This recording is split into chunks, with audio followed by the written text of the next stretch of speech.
has been 6 months since I've done a reading goals check-in, but I promise you, I have been thinking about them. So, let's get into it. I love these. Like a pumpkin beer in the fall. There's nothing better. Well, my first goal was to read 52 books. I'm currently at 69. Nice. Um, so definitely have met that goal. Excited about that. I always set my goal at 52 knowing I will probably surpass it, but I just like the idea of a book a week is just like a good solid goal that I would like to try to make sure I maintain. My next goal was to bring my physical TBR down to 30 books. I'm currently at 33, so I am so close. Hopefully can easily meet this goal by the end of the year. My third goal was to attend at least one in person book club a month. At the beginning of the year, I was a part of 2 different book clubs. Over the course of the year, I've pretty much stopped attending one of them and I'm only attending one of them, but I have been attending that one every month. So I've been really good about keeping up with that.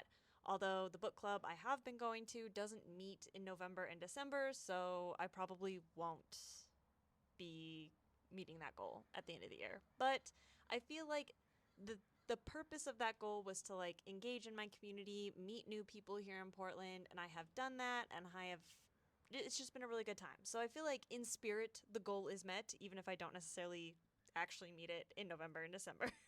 And then my last goal was to DNF at least 2 books because I am so bad about the sunk cost fallacy when it comes to reading, and I have done that. I would like to see me do at least one more because one of those books I DNF'd literally a chapter in. Like I read like the first chapter and I was like, "Oh, okay, I didn't know this was what this was about."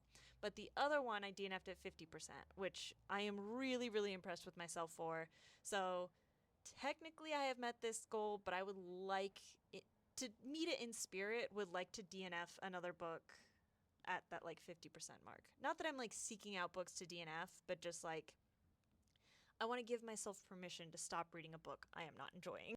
With all of those goals, here are all of the books I read this month. 3 that I finished, not including that one I DNF'd. See that here. And then of these books that I read, obviously I had 2 5 stars, so I would recommend them both. But like for recommending to a general audience, if you haven't read Catabasis yet or R.F. Kuang, you need to go read Catabasis and R.F. Kuang. Like, Catabasis to me is like the pinnacle of like who she is as a writer and how she's built her career. I think Catabasis is just perfect.